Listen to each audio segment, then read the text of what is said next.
নমস্কার, G25 সলিউশনে তোমাদের সবাইকে স্বাগত। আজকের ভিডিওটি ক্লাস 5-এর ছাত্রছাত্রীদের জন্য।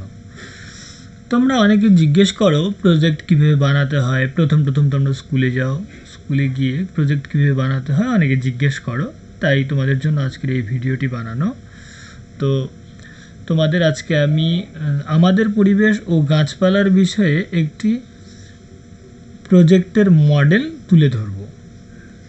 তো প্রথমে প্রজেক্টে যেটা করতে হবে, তোমাদের একটি ফন্ট পেজ বানাতে হবে। তো এখানে আমি একটি মডেল তুলে ধরলাম একটি ডিজাইনের। তোমরা তোমাদের নিজের পছন্দের মতো ডিজাইন তৈরি করতে পারো। ফন্ট পেজের পরে এখন যাব সূচিপত্রে।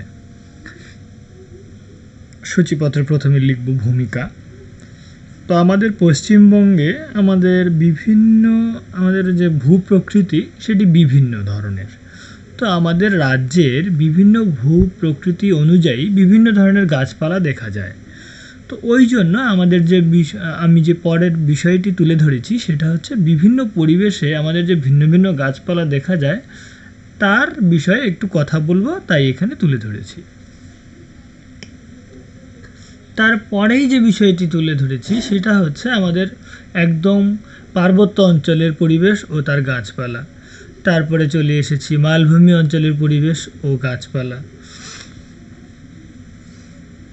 তারপরে চলে এসেছি সুন্দরবন অঞ্চলের পরিবেশ ও গাছপালা।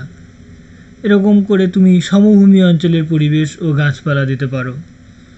তারপরে সব শেষে তোমার যতগুলো বিষয় তুমি বলতে ইচ্ছুক সেগুলো লিখে সব শেষে তুমি কৃতজ্ঞতা স্বীকার দিয়ে প্রজেক্টটি শেষ করবে। তো প্রথমে এখন যাব ভূমিকাতে। এই হচ্ছে গিয়ে ভূমিকার বিষয়বস্তু তুমি ভালো করে বুঝে নিয়ে তুমি এই নমুনা ফলো করে আরও উন্নত একটি ভূমিকা তৈরি করতে পারো, অথবা তুমি তোমার নিজের মতো করে একটি ভূমিকা তৈরি করতে পারো। তারপর যে বিষয়গুলো সূচিপত্রে পরপর দিয়েছি সেই বিষয়ের উপর বিস্তারিত আলোচনা করা হয়েছে। তোমরা এটাকে ফলো করতে পারো, বিস্তারিত আলোচনাটাকে। এবার ভূপ্রকৃতি অনুযায়ী কিছু গাছের ছবি এঁকে তার বিভিন্ন অংশের চিহ্নিতকরণ। লতা জাতীয় গাছ, ভেষজ উদ্ভিদ, পার্বত্য অঞ্চলের পরিবেশ ও গাছপালা,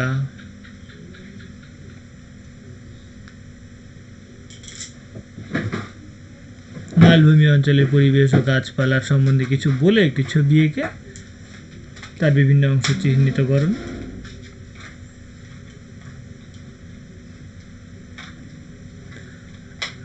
সুন্দরবন অঞ্চলের পরিবেশ ও গাছপালা তার সম্বন্ধে কিছু বলে একটি ছবি এঁকে তার বিভিন্ন অংশ চিহ্নিতকরণ।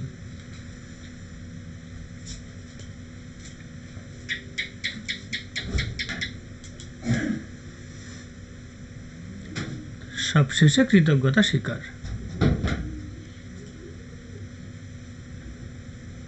ব্যাস হয়ে গেল প্রজেক্ট। তো আজকের ভিডিও এই পর্যন্তই। ধন্যবাদ সবাইকে, দেখা হবে পরের ভিডিওতে।